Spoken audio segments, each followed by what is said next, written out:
Welcome to the Startup Grind. And tonight I'm gonna leave it on this slide because of our guest this evening. But with that being said, I'd like to welcome David and Paul to Startup Grind for the first time.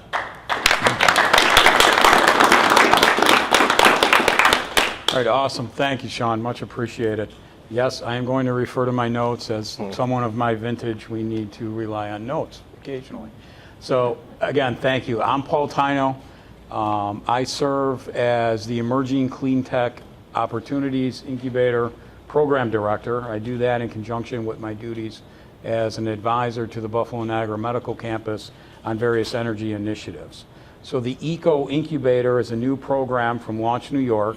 Launch is the only venture development organization serving high growth potential startups in upstate New York, and that pairs pro bono mentoring with access to the most active seed fund in upstate. So with partners like the BNMC and the UB Center for Entrepreneurial Leadership that started this year, we're joining 5 other NYSERDA sponsored incubators across the state. So our goal is to provide critical resources to startups, clean tech startups, whose products help achieve New York State's energy goals. We are also growing the clean tech industry cluster here in Western New York through events such as this, which we'll be holding on a regular basis, as Sean mentioned. So please sign up for our email list tonight or visit our website at launchny.org. And I want to thank you all for joining us again tonight. A special thank you to our advisory board members who are here with us tonight and are dedicated to helping ECO achieve its mission. So Drew Dorn with Energy Solutions Consortium is in the audience, Adam Stotz with Trove Predictive Data Science, and Robert Newbert with the University at Buffalo. So thank you guys for taking time out tonight. Many of you know our executive director, Marnie Levine. She sends her warm regards. She's in Detroit at a business plan competition. And Sean introduced Danielle Blunt, who's our program coordinator, and works with our team of entrepreneurs in residence as well. We've had a tremendous response to ECO. Many additional sponsors stepping up, including National Grid, the John R. O'Shea Foundation, New York State Electric and Gas, RG&E, and over a dozen companies have already enrolled in the incubator. So we encourage you to speak to Danielle or myself about the program or use our easy online application process. So among our clients include companies spanning from battery technology to a solar-powered water purification company. We're pleased tonight to feature David Rodriguez and inverSOL. So David's startups are a great example of how incubators can help plug in the right resources, accelerate growth, and we're looking forward to hearing his story here tonight. So David, I'm going to throw up a couple questions here and we'll get things moving along a little bit, but let's just test your entrepreneurial intuition a little bit. So Okay. What's the first question that I'm going to ask? Tell me about yourself. Okay. All right, that's pretty good.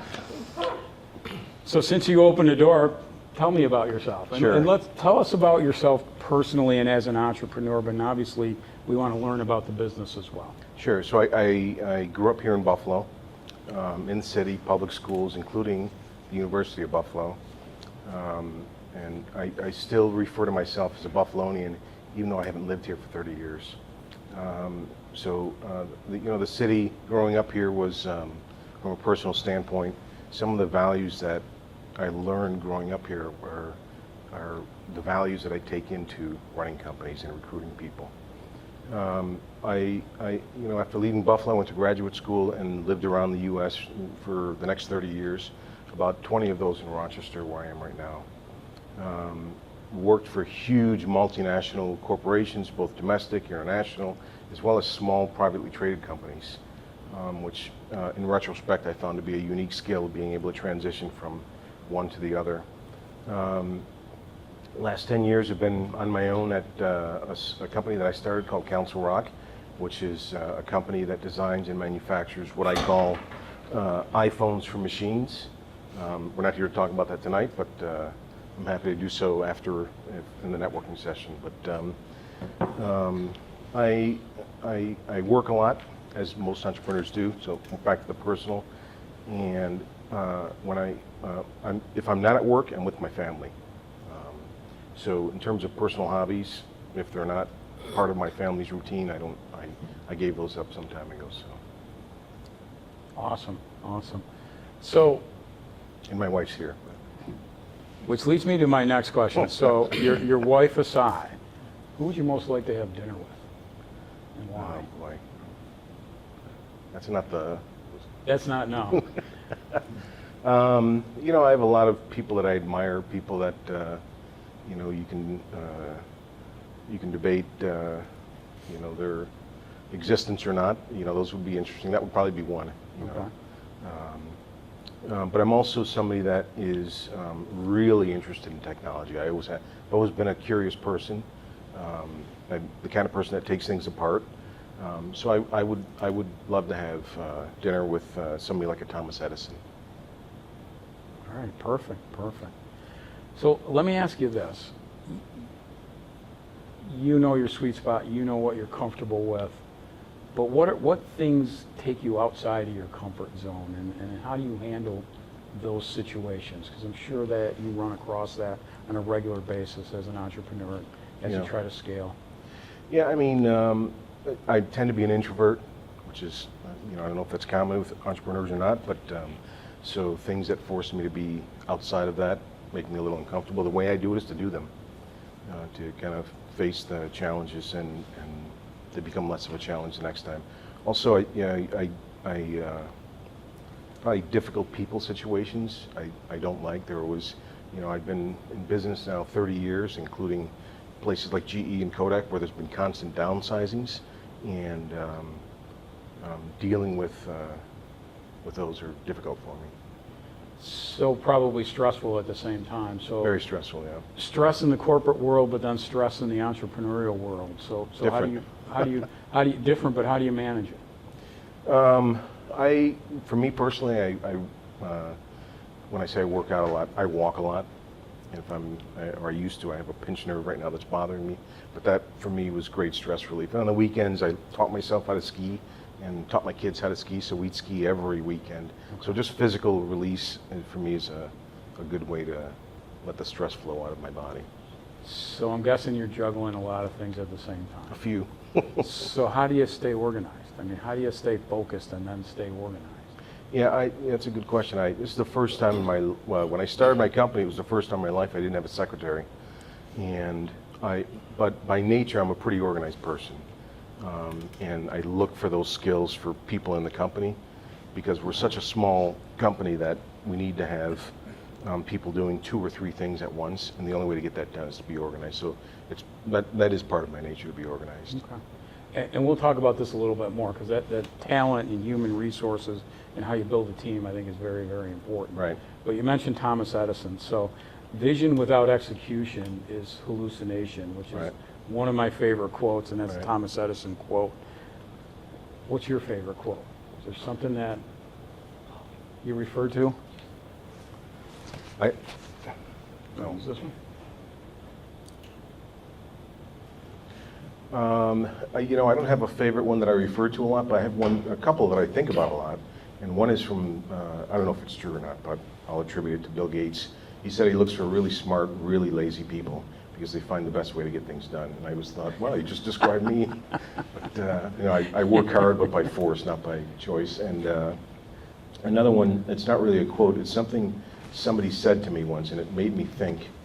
And it's something that's always in the back of my head when I'm recruiting or hiring people. He said, I never hire anybody that wasn't a paper boy or a paper girl. And I thought, well, why do you say that? He said, well, it just demonstrates, you know, initiative. And, you know, I used to deliver the Courier Express here in Buffalo. I'd get up at 4:30 in the morning and drag a sled a mile away through the snow to deliver the newspapers. And so that's one that I file in the back of my head and I think about when I'm interviewing somebody. Okay. So let me ask you this, and we want to talk about inverSOL, and we Sure. want to understand that, but let's go back maybe early on. So what was that first business idea, and what did you do with it? I assume you mean when I started Council Rock? Let's go back, maybe your younger days. There was a Somewhere between maybe Lemonade Stand Yeah. and Council Rock. No, there was a supermarket in the city called Super Duper. I don't think these exist anymore. And the general manager had this problem. People would take the shopping carts home with them. It was a kind of a rough neighborhood, and so I struck a deal with him. I was a young kid, and that he would give me a dime for every cart that I brought back. So you see me pushing those carts back to Super Duper when I was a kid. Wow, okay. All right. That beats any paper route story, I'll tell you that. So let's talk about your company a little bit and introduce that, and then I want to dig into some of the things that have helped you evolve, Sure. and networking and how you build teams and things of that nature. Sure. But let's introduce the company a little Sure.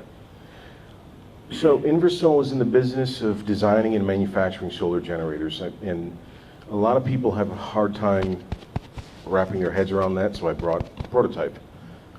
This is a unit that we designed and built in Rochester. Our factory's in Puerto Rico, and the genesis of that is after the hurricane last year, I went down to Puerto Rico to check on property. We have a family vacation place there and family, and I saw one of my elderly relatives running a gas generator inside of his house, and so he had his reasons for why he was doing that, but obviously unsafe.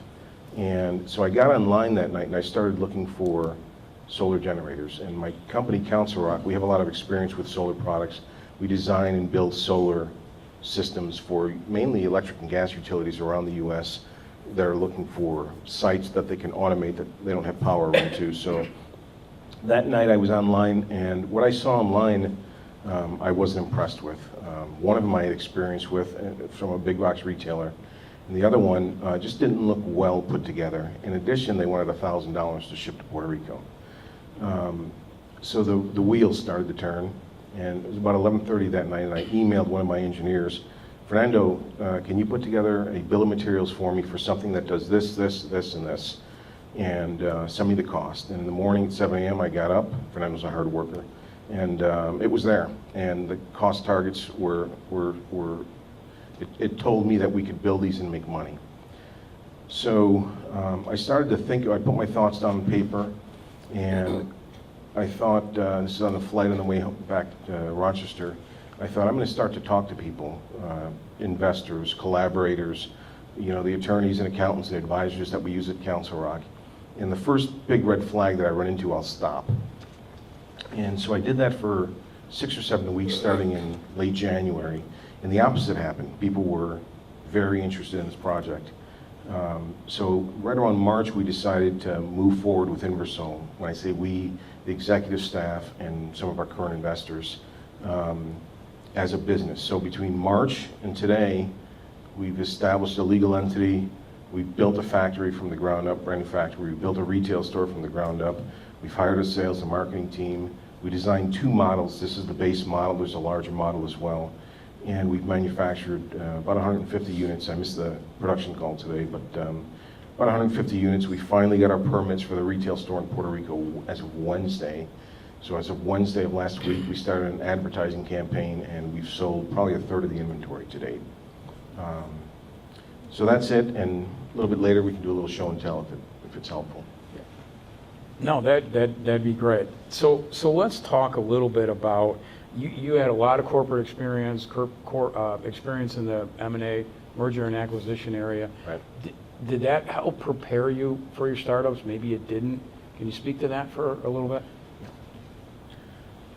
Yeah, so my background has mainly been in corporate finance and strategy, both at GE, Eastman Kodak, a company called California Microwave that was headquartered in Sunnyvale. So building strategies, buying and selling companies within the umbrella of one of these, and it's really, that is tremendous experience to have, because it helps you put an economic thought around an idea.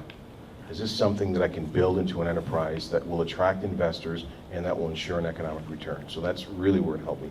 The only piece of business that I hadn't done prior to that, because these are huge companies, was raise money. So that was a brand new experience for me, and it still is. And I think you talked about this a little bit, but let's just dive a little bit deeper into, how do you know when you have the right idea? So it strikes me entrepreneurs are very creative, and jack of all trades type people. So how do you know when you have that right idea that you can then, kind of focus on, zero in on, and then focus on? Yeah, I mean, that's the million-dollar question, I guess. I'm definitely a numbers guy. I sleep with numbers in the cloud above my brain, so numbers come very naturally to me.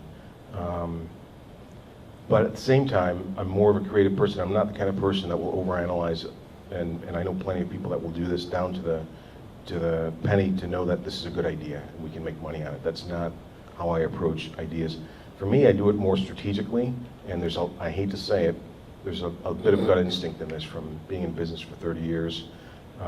In this one, for example, I knew that there were 3.5 million people living without power for extended periods of time, and I saw it with my own eyes, and I was without power one night when I was down there, and it was horrible. The beer was warm, and there's no lights, and so I knew there was a market for this. The question was, could I get it done? It's kind of I guess a fluff answer, but that's me.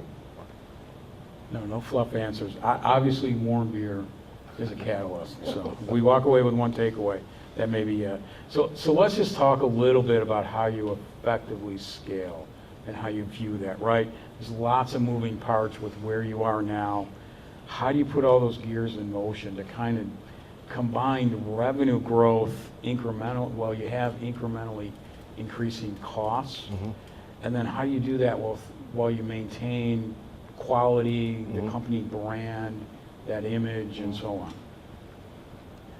Yeah, I mean, that's the tightrope that any experienced business person has to walk, especially if you're in finance. For me, when I started Council Rock, I started in 2010. We started out as consulting engineers. We flipped the company to a products company last year in 2017. We have our new products out now. But I put customer first. And so my view was, if you're an engineer and you're touching customers, you're not quite protected, but you're protected. The people that I hired last was what I would call infrastructure. Hello? Can you still hear me without the mic? So the first 6.5 to 7 years of the company of Council Rock, I did IT, finance, AP, AR, legal, venture capital, sales, marketing, and janitorial. And the engineers did engineering. And that was a tough thing to do, obviously. But we're now to the point, finally, we've turned the corner where we've been able to invest in what I call overhead, which is last on my list in terms of investment. But we have a VP of finance, we have an HR director, we have a VP of programs to lead big teams, we have a VP of products that's led the R&D effort. So we've gotten to the point now where we've been able to add that. But in general, that's my rule. If you're touching customers, it means you're bringing revenue in, and I'm going to put you first. Okay. All right, great. And we'll get to, I don't know if we mentioned it, but at the end of the evening, we'll get to some Q&A with the audience too. So if you have questions, please, we'll give you an opportunity to ask them. So let me ask you this. There's a couple different ways I want to go with this, but let me go here. So I think growing a business requires trade-offs. So for you, what's not negotiable? What are the things that you won't compromise on? For us, and anybody that's worked for me or has worked at Council Rock or inverSOL, I talk about a concept which is integrity. So, I say the easiest thing to do is tell the truth. Customers asking you difficult questions, tell the truth. That way you don't have to remember your lies, and it keeps us out of trouble. Trust is very big for me, so I know if we have people walking that line, then I know I can travel and be focused on sales and marketing. I don't have to worry if people are destroying the company or stealing from us. So integrity is a deal breaker for us. Okay. So I know you've crossed paths with a lot of different people, especially being in the corporate world as well. So probably a lot of lessons learned. Mm-hmm. But let's talk about that worst boss, and you don't have to mention his or her name if you don't want to. But what did you learn from that worst boss? I learned that you should follow your instincts. So if I had a boss that was difficult to everybody, and he was a yeller and screamer and a spitter, and he was trying to convince me to act in the same model because he wanted me to lead a division at an unnamed company, and he thought this was the way to do it. And for a while, I took the bait, and then I realized this just isn't me. That's not my style. That's not how I want to lead. And my only way out was to leave, so that's what I did. Okay. That's some fortitude. Yeah. Let's talk about mistakes. I mean, you've been through a couple of different startups now, you've been through a lot. I mean, are there mistakes you wish you could have avoided? I know we learn from mistakes and we grow from that, but are there ones that you wish you could have avoided? Is it working? Contact now? We have Is it batteries. working? Okay. We have batteries, see? Yeah, I mean, that was one for sure. That's one that I think about constantly because it let people see me in a light they weren't used to seeing me in. And, you know, if I could, that's really the only one that comes to mind, but that's certainly one that I wish I could take back. So let's go back a little bit let's get a little tactical here for a moment, okay? And let's talk, for instance, about social media. So what do you do with social media? How do you use it? Is it kind of quantity versus quality? Do you blend personal and professional? Has it been valuable to you as you've been scaling?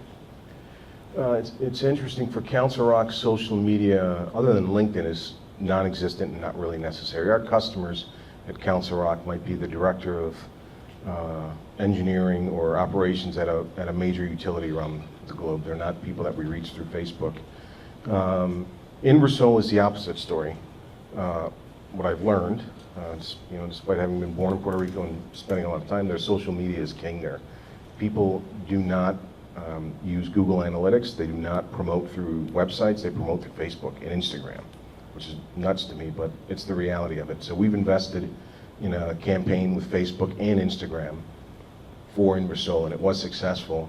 Me personally, I find a tremendous value in LinkedIn for both recruiting and keeping up, and but other than that, if I don't see a way that it's going to help one of the companies, that I try and be very cautious with it. Okay, and now a couple boilerplate questions. We joked in the beginning about what was the first question I was going to ask, and if I had asked you to give me the first 5, you probably would have come really, really close. But I think the answers are very, very valuable, so we go through them. But let's talk about networking a little bit. Tonight's a networking event. Everybody does it a little bit differently. So what kind of strategies do you use with respect to networking? You know, I really just have one rule with that, which is be polite. So the industry that Council Rock is in, you know, we're competing with Cisco and GE and Siemens and ABB and these huge companies, and there's almost a musical, what do you call it, musical chairs with people moving around. So I go to the shows, I see the same people. They're at Schneider Electric instead of GE, and so my coaching to the engineers or people that we take to shows is, look, a competitor one day is a customer the next day, so just be careful. Always be polite and friendly. If somebody invites you out to dinner, have dinner with them, take them out to breakfast. Other than that, I don't do a lot of I would say purposeful networking. Put it that way. So we talked about juggling a lot, and you mentioned all the roles, and I know janitorial was one of them that you've experienced through the evolution. But what are some of the key activities that you recommend an entrepreneur invest their time in? Yeah, I think I'm probably the wrong person to. I joke with the people at the company that I don't want you to take time away from your families. I want you to take it away from your sleep. So my advice is always work harder. But you know, for me, it's just been a lot of curiosity. I read a lot about technology in particular. So I try and stay very current with what's happening, not only in our industry, but with things like Bitcoin and blockchains. Is there a way that we can use or embed some of that for security in some of our solutions? So I would say read and time with your family and work. So that's the formula. Is there really, are entrepreneurs born? Are they made? Is there a formula that successful entrepreneurs maybe follow or have in common? What are your thoughts? Yeah, I'm not sure about a formula, but for me personally, there's two things I've seen in a common thread. Before I started Council Rock, I was looking to buy a company. So I left GE, I was 40 at the time, and I looked and looked, and I had criteria. I was looking for a profitable company in the Rochester area, but at the same time that I left GE, the economy was in a tailspin. So I wasn't successful in finding and closing a deal. I did find some. But through that process, I met with probably 200 to 300 business owners. And the ones that were successful did have a common thread, and that I saw anyways, interpreted, and that was resilience, which is, and with my own company, we've been one payroll from bankruptcy, a number of times, and that's a hard thing to face. So you're going to get knocked down. We had a huge order a couple of years ago from a customer in the fourth quarter that was 3 times our revenue at the time, and they canceled it at the last moment. So things like that are going to happen to you if you own your own business, and you need to get up and dust off, and especially me in particular, I'm the face of the company. The employees are watching me. They need to know how I'm going to react to something like that. So resilience is something that I think is really important. So those leadership qualities, I'm sure you've had other ideas. I'm sure you've had other opportunities. I mean, how long do you stick with an idea before, dare I say, you give up or you move on? And I guess that could be an idea, or it could be a strategy. Yeah.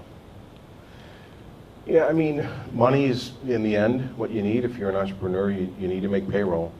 And that's it's applicable to us. When I started Council Rock, we were consulting engineers. And so I recruited who I felt were the best engineers from places like GE and other places, and we went out and provided consulting services to utilities on the best way to do things. And we did that for probably 5 years, and I spent months thinking through what the future of the company was going to look like, and I talked to a lot of people, and we decided to flip it to a products company. So we raised money, recruited an entire team out of places like Harris and other organizations that we knew, and we designed and built a product, and we're just now to the point where we're getting that out into the market. And so let's talk about that team building a little bit, because I hear a lot, people have ideas, they have maybe access to capital, maybe they have a little momentum with their business as they're evolving, but then they run into that kind of human resource challenge. So share with us a little bit about how you went about building your team, and how do you identify talented people to work alongside? Yeah, I mean, that's an important question, because for me, people are everything.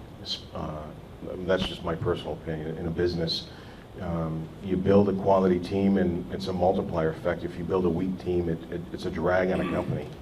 And for me, the number one way was referrals. I mean, I lured our head of engineering, who was then running a $2 billion division at GE, over to come over and take a pay cut, and he joined us. He's been with us since, and then he brought people.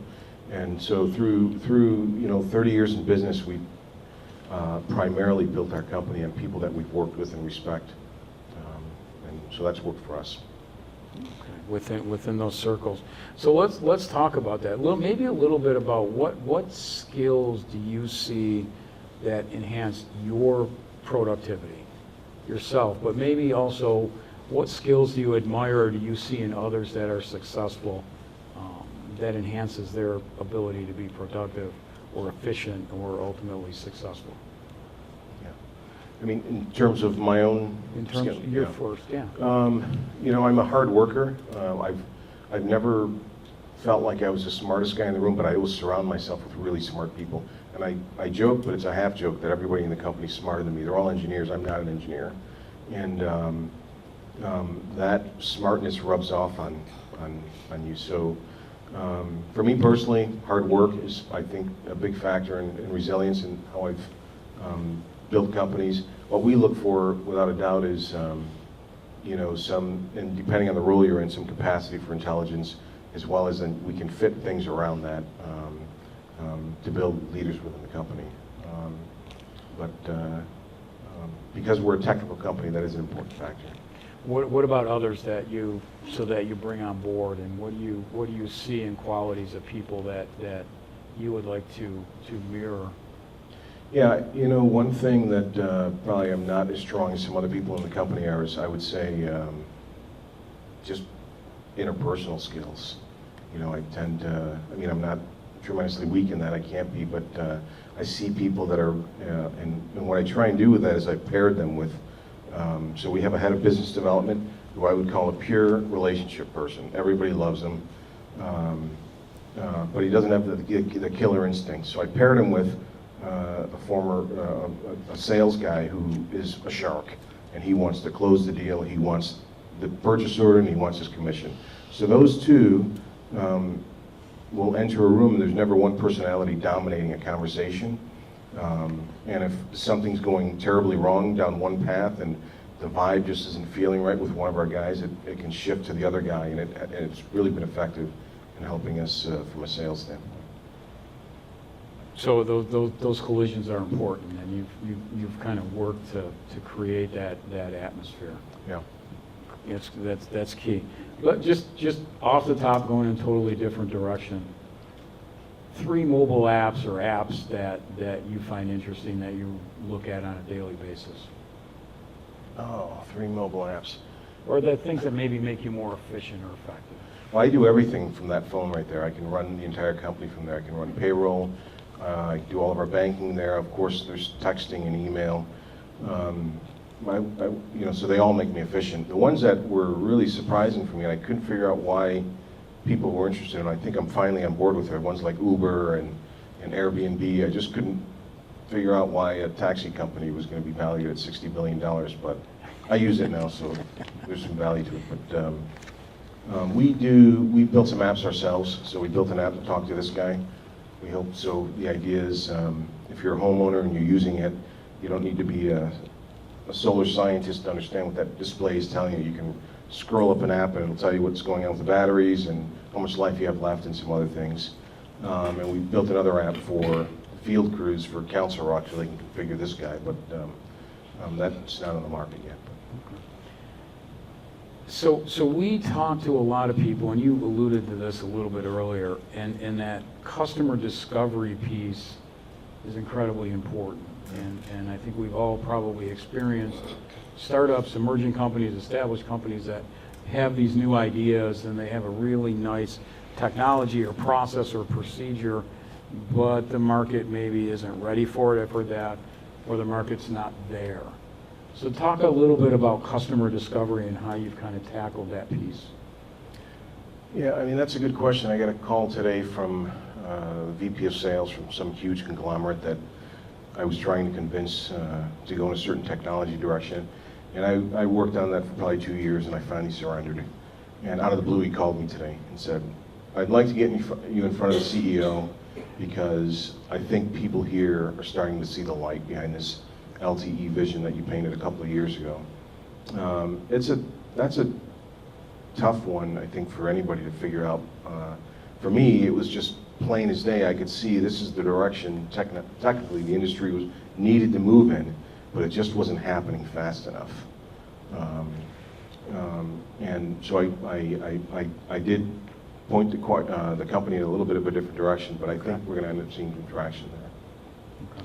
Interestingly, I saw the same thing when I was with Eastman Kodak in corporate strategy.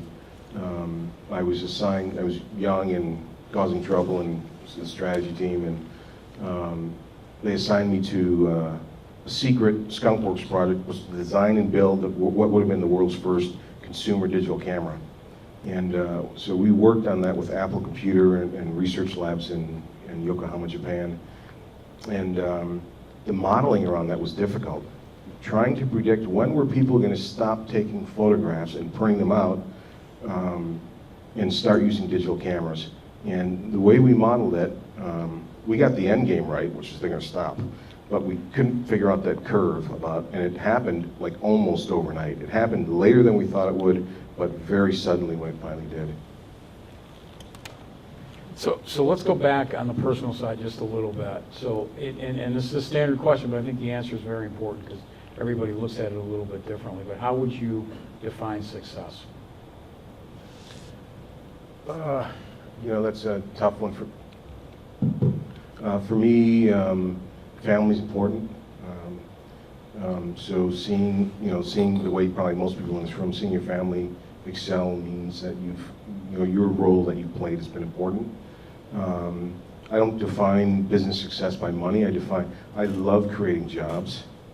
I wish I could create more. We have people coming to the factory every day in Puerto Rico with resumes. I'd love to hire them all, but I can't. And when I walk into the office in the morning and I see everybody, independent of me, whether I'm there or not, just busy about it, marching the company down a path, for me that's one definition of success anyways, that we build something that hopefully has some legs to it and will continue on regardless of who's there.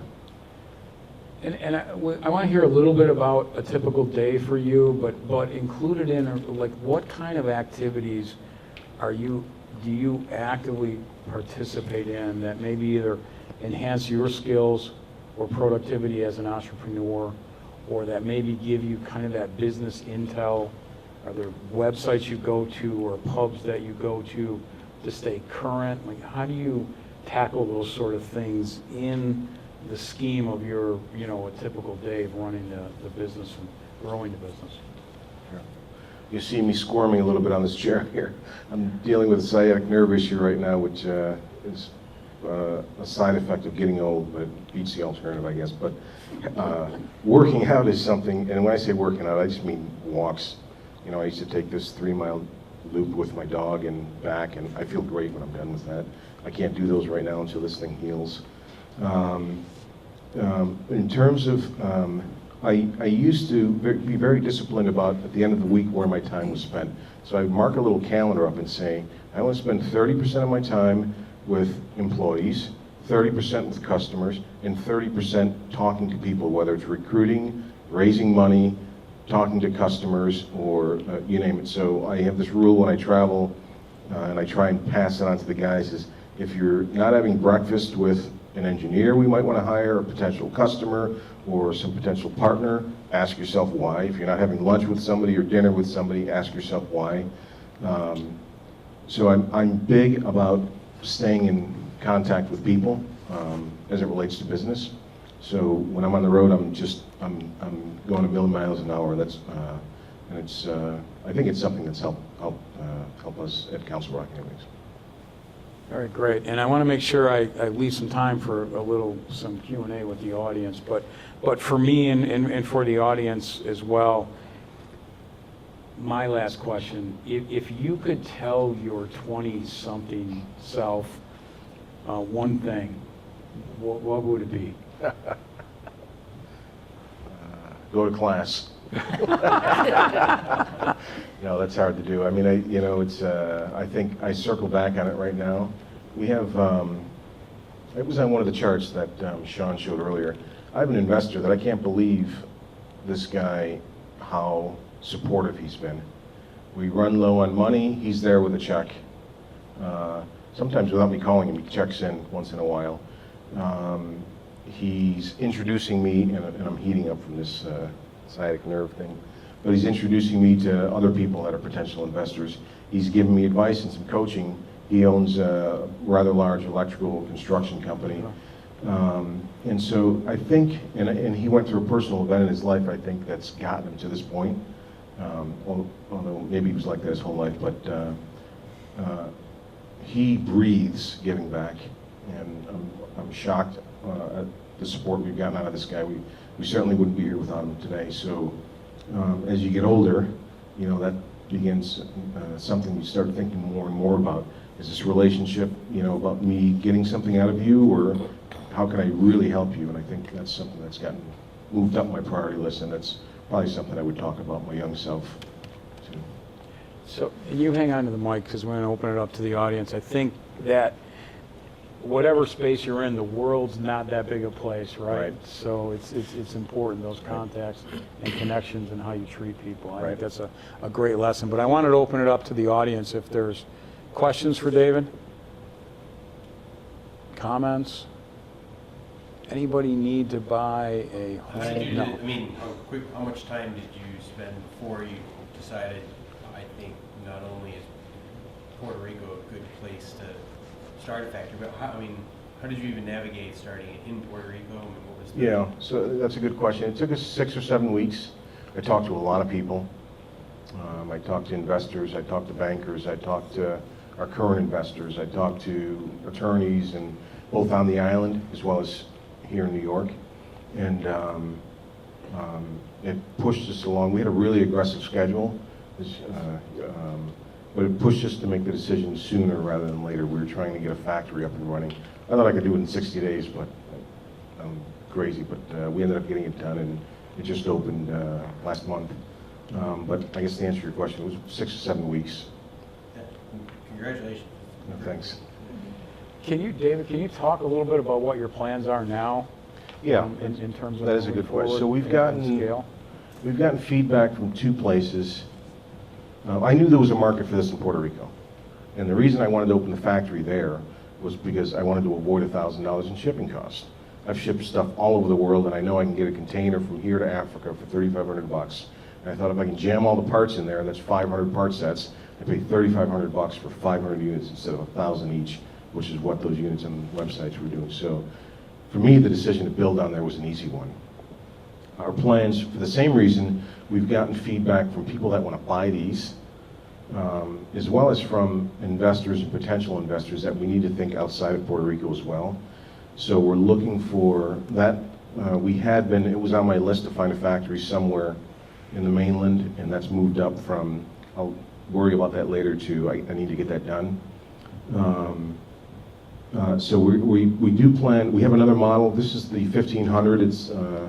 We have a 3,000 unit. This is intended to power basic appliances, refrigerators and lights, charging cell phones, televisions and fans. The 3,000 is about twice the capacity of this.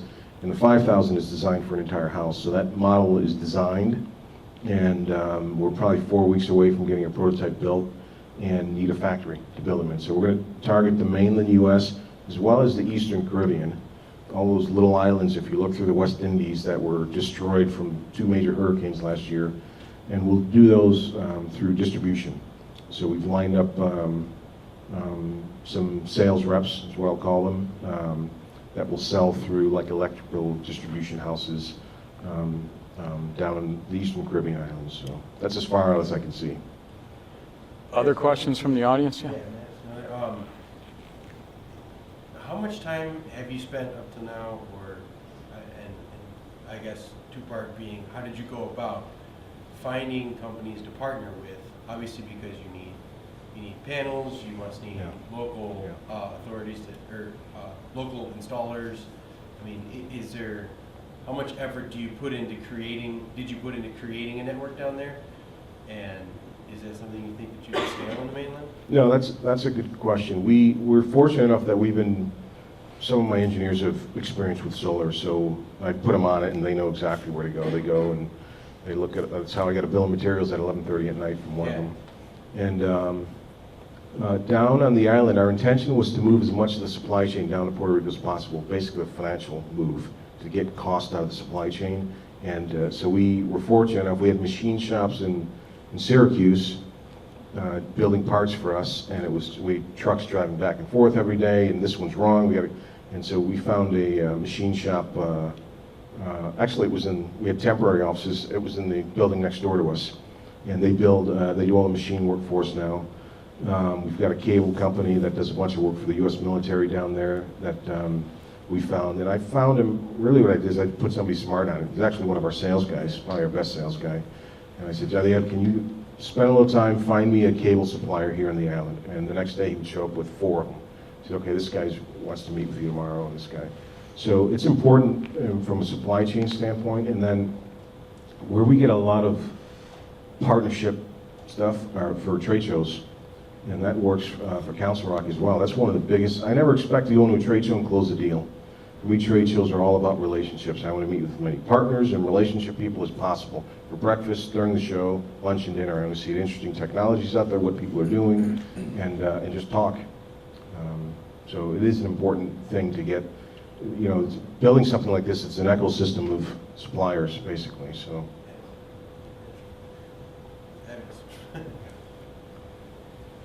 How close is this product to the other products that you make in the Council Rock business, or is it an entirely new thing for you to do something like this? Yeah, this is completely different. So our Council Rock business is, we make, I call them iPhones for machines. And it's, the reason I say that is because this guy here is a computing platform with a bunch of memory that allows you to run a bunch of third-party apps on it. And it runs on LTE. And our product is a computing platform with a bunch of memory that runs on LTE, that allows you to run a bunch of third-party apps. But it's dedicated to equipment that you see out on the grid, or in oil wells is another one. But you know, when I drive around, I'm always looking at poles, and you'll see stuff up there that to the average person, you have no idea what it is, but that's all electromechanical equipment, and the utilities need to talk to that equipment, and so we manufacture the device. We also design the networks that allow them to talk to that, so it's a completely different business. The only relation, I guess, is we did build some solar-powered sites for some utilities where they have this remote asset, they have some pump somewhere doing something, and they don't want to spend the money to run power to it, so we'll build a solar-powered site to it, which is where the experience came from for the engineers. Can you discuss IP? IP? Our IP in both companies is limited. We have some software, and that's a little bit purposeful. So my last company, and I'm asked that all the time by potential investors, but our last company, we sold to GE for $322 million, and we had one patent, and it was worthless. I know it's a factor, but I'm also, just from spending so much time with engineers, I understand how easy it is to design around IP and protections. So we've never really gone after it. We've done some software work here for battery conditioning. We've got some apps, and our new product will have a listening device, an electrical listening device that is basically an automatic transfer switch that says, hey, I don't hear power coming in from the grid anymore, I better switch over to this guy. And so that's embedded into the solution, and we probably will not patent that either. Was there another question? I thought I saw two hands. Adam? But you know, one thing I should close on that. So this guy here, the team that's designed this is made up of engineers from Harris, GE, IBM, Siemens, ranging from 5 years experience to 35 years experience. And all of them are electrical engineers. One's a distinguished professor at RIT in the electrical engineering department. And so we've put a lot of electrical design effort into this, more so than probably anybody else, that, or most of the other companies in the market. So there's IP, it's just not patented. Go ahead, Adam. What signals did you see at Council Rock that made you flip from consulting to product? Investors. What the genesis of that is, we won a huge deal. Xcel Energy is a utility that covers basically the entire Midwest of the United States. 8 states, they own 5 what are called operating companies. So from Minnesota down through North Texas, that's all Xcel Energy. And we won that deal. We took it from everybody, the who's who, GE, Siemens, ABB. And I needed money to hire engineers to execute on it. So I started talking to investors. And basically, they all told me, we want to invest in a services company. And which was shocking to me because for me, money's money. You know, it's the same green, but that was a consistent message. And the smarter ones gave me a little additional advice, which is you should be, if you can figure out a way, because what we were doing is basically building some solutions off the shelf components and integrating them in addition to the services. If you can find a way to turn that into a product, then come back and talk to us. So that's what we did. So it was basically direct feedback from investors. I couldn't raise money without the product. Do you still do the consulting, or is it only? We do. We don't do consulting anymore because our old pitch was we're going to be unbiased. So we're going to design this architecture for you, and we're not going to lean it towards Siemens or GE because they're friends or they pay us better commissions. But today we're obviously biased because we're selling our own solutions. So the consulting is dead.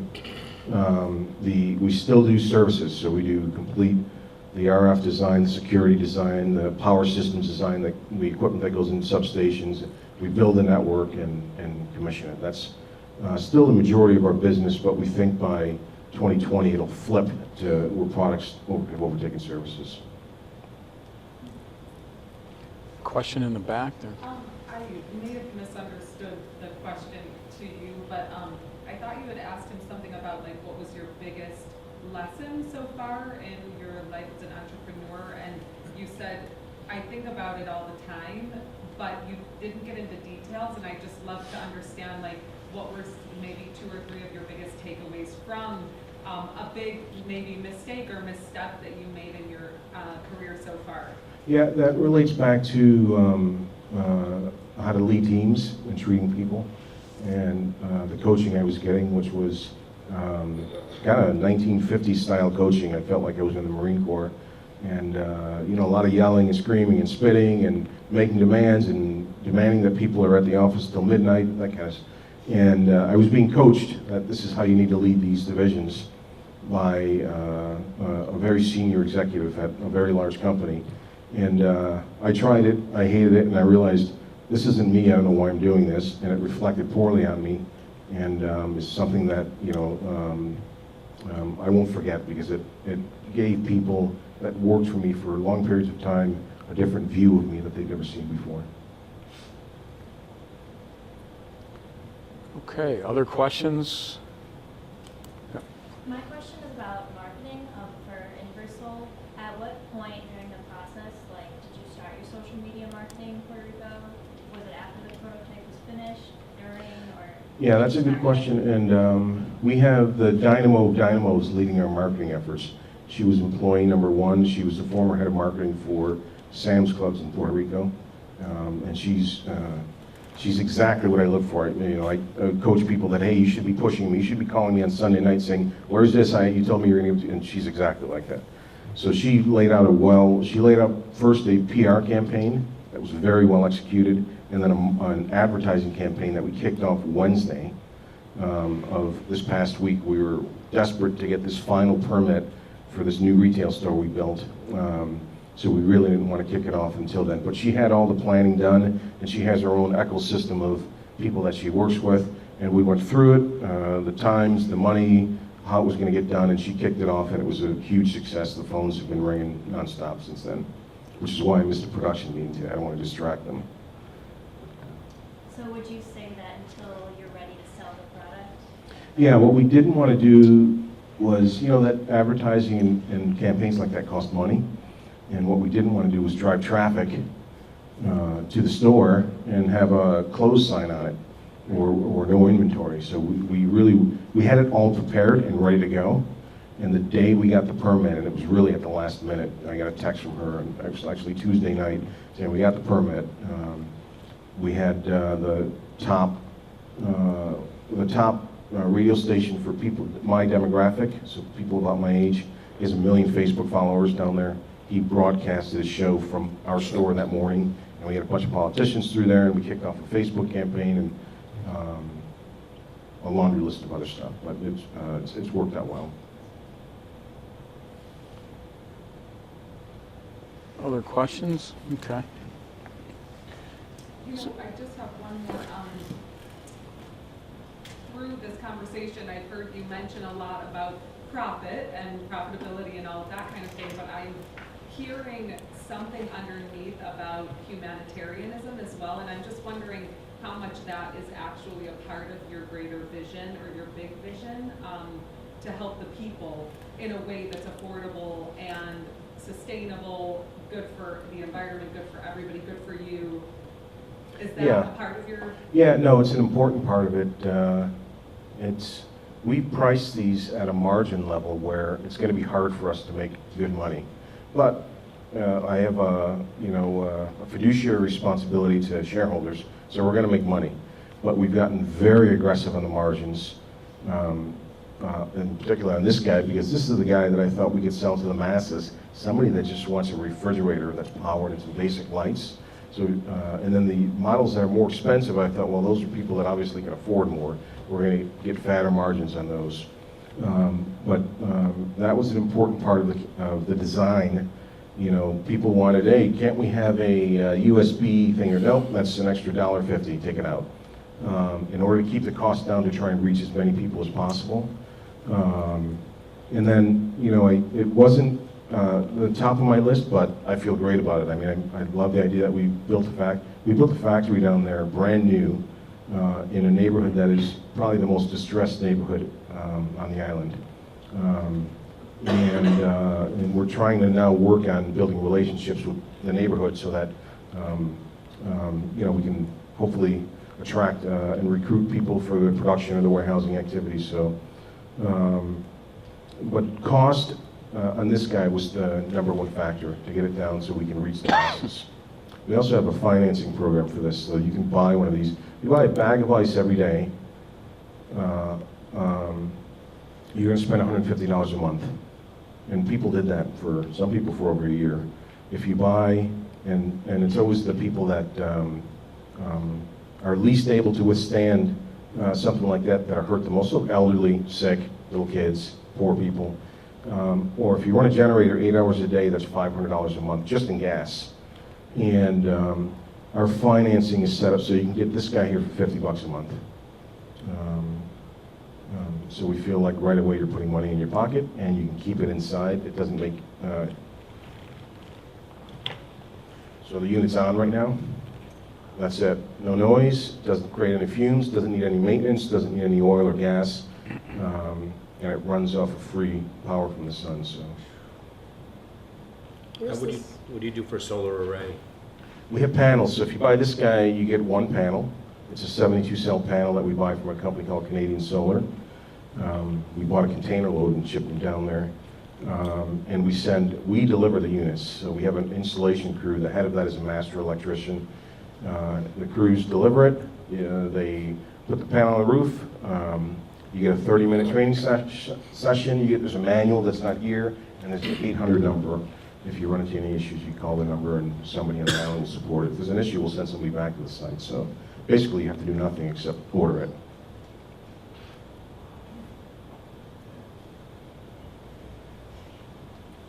Well, very great, and thank you very much, David. Appreciate the insight.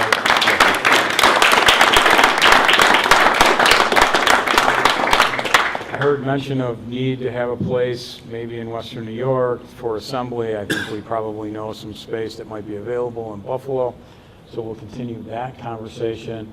If you're up to it, you can stick around for a few minutes. Sure. I'm sure David would love for you guys to see the unit, talk about the company a little bit more. Maybe you'd be more comfortable standing up. I don't know how the sciatic is, but again, thank you for taking the time. It means a lot when we get somebody that's applied, somebody that's lived, you know, and breathed the journey, so to speak, with respect to building and developing a company. It means a lot to those to hear what you've been through and for you to share your wisdom, so we really appreciate the time. Thank you, Paul. Thank you for making it out tonight. And thank you guys for coming and joining us. Thanks, everybody.